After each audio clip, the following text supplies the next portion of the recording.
বিনোদপুর নামের একটি সুন্দর গ্রাম ছিল। এই সুন্দর গ্রামে বাস করত নানা পেশার মানুষ। এই নানা পেশার মানুষের মধ্যে কৃষকের সংখ্যা ছিল বেশি। কৃষকরা সারাদিন হাড় ভাঙা খাটুনি খাটত এবং প্রতি বছর সুন্দর সুন্দর ফসল চাষ করত।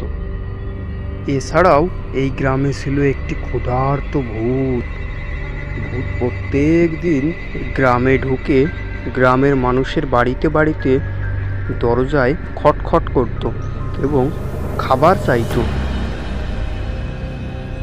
খাবার দাও, আমাকে খাবার দাও, আমার খুব ক্ষুধা পেয়েছে, আমাকে খাবার দাও, না হলে আমি গ্রামের সবাইকে খেয়ে ফেলবো। খাবার দাও, আমাকে খাবার দাও।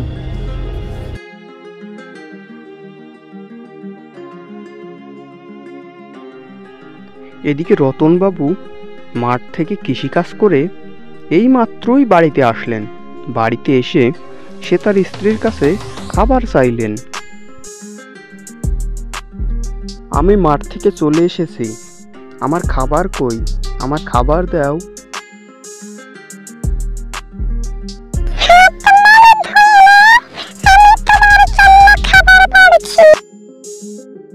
এবার চাষবাসের যে অবস্থা, মনে হচ্ছে কিছুদিন পর থেকে না খেয়ে থাকতে হবে।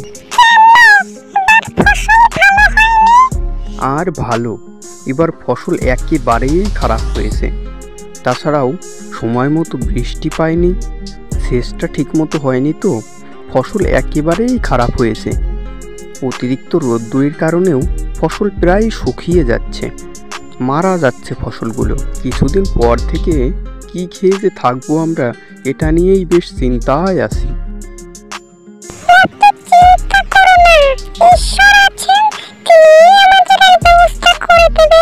কি যে হবে আর কি যে করব, কিছুই তো বুঝতে পারছি না।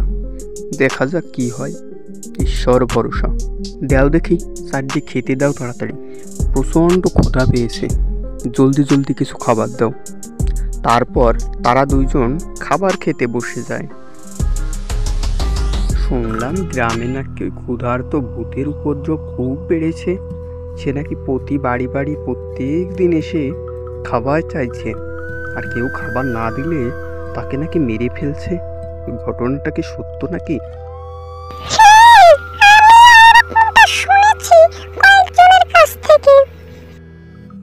বাড়ির দরজা জানালা সবসময় বন্ধ রেখো, আর ওভাবে ডাকাডাকি করলে দরজা খুলো না। তাড়াতাড়ি খেয়ে নাও, কখন হঠাৎ করে চলে আসবে ওই ভূতটা বলা তো যায় না। তাড়াতাড়ি খাও। ঠিক তখনই তারা বাইরে থেকে ওই ভূতের শব্দ শুনতে পায়। ভূত পাশের একটি বাড়ির দরজায় খটখট করছে এবং খাবার চাইছে।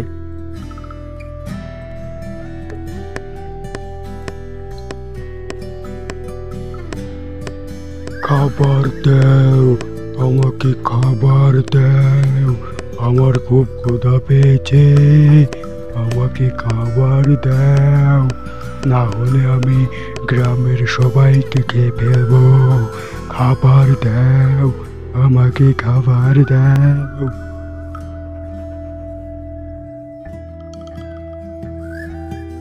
ওরে বাপরে, ভূতটা কি ভয়ঙ্কর! সত্যিই তো প্রত্যেক বাড়িতে ভূতটি এসে খাবার চায়।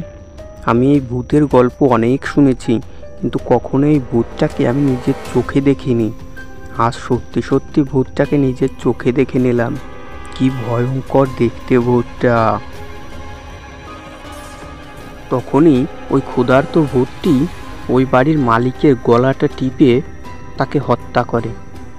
এদিকে গ্রামে প্রত্যেক দিন এরকম মানুষ মরতে থাকে। এটা নিয়ে সবাই বেশ আতঙ্কে আছে। ওই ভূতটার সঙ্গে কিছু একটা করা প্রয়োজন। একদিন গ্রামের সকলে মিলে একটা জায়গায় একত্র হয় এবং তারা কোনো একটা বুদ্ধি বের করার জন্য সকলে মিলে সিদ্ধান্ত নিতে থাকে। আরে ভাই, ওই ক্ষুধার্ত ভূতের উপদ্রব তো দিন দিন বেড়েই চলেছে। আমাদের কিছু একটা করা উচিত, না হলে ওই ক্ষুধার্ত ভূত তো প্রত্যেকদিন যেভাবে মানুষ মারছে, কবে জানি না গ্রামের সকল মানুষ ফুরিয়ে যায়। অনেকেই তো ভয়ে গ্রাম ছেড়ে পালাচ্ছে। আমাদের কিছু একটা করা উচিত। আরে হ্যাঁ হ্যাঁ ভাই, আসলেই তুমি ঠিক বলেছ। আমি তো একেবারে দরজা জানলা বন্ধ করে সব সময় বাড়িতেই বসে থাকি, ভয়ে কোথাও বেরো হই না। এভাবে তো আর সব সময় বাড়িতে বসে থাকা যায় না, কিছু একটা করা প্রয়োজন। আরে হ্যাঁ হ্যাঁ, সমস্যা হচ্ছে সেটা আমরা সবাই বুঝতে পারছি। সমস্যার কথা বাদ দিয়ে তোমরা সবাই একটু সমস্যাটার সমাধান নিয়ে চিন্তা করো। সমস্যায় আমরা সবাই আছি। পাশের গ্রামে একটি তান্ত্রিক আছে। আমার মনে হয় কি আমাদের সকলে তার কাছে যাওয়া উচিত এবং তান্ত্রিককে সব ঘটনা খুলে বলা উচিত। সে নিশ্চয়ই এই বিপদ থেকে আমাদের উদ্ধার করতে পারবেন। সে নিশ্চয়ই কোনো একটা ব্যবস্থা আমাদের করেই দিবেন। তারপর সকলেই তার কথার সাথে একমত হয় এবং সকলে মিলে তান্ত্রিকের কাছে যায়।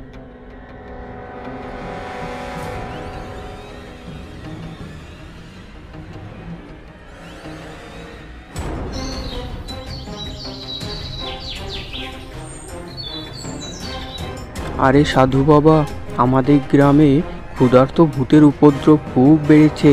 ক্ষুধার্ত ভূতটি গ্রামের সকলের বাড়িতে গিয়ে খাবার চাইছে। কেউ খাবার না দিলে তাকে তখনই মেরে ফেলছে। আপনি নিশ্চয়ই আমাদের এই বিপদ থেকে কোনো না কোনোভাবে উদ্ধার করতে পারবেন। আপনি কোনো একটি ব্যবস্থা করে দিন, না হলে আমরা গ্রামের সকলেই যে মারা যাব একদিন। আরে হ্যাঁ হ্যাঁ তান্ত্রিক মশাই, আমরা সকলেই খুবই বিপদে আছি। দয়া করে আমাদের এই বিপদ থেকে উদ্ধার করার একটি রাস্তা বলে দিন। তোমরা কেউ চিন্তা করো না, আমি একটি মন্ত্রপুত জল দিচ্ছি।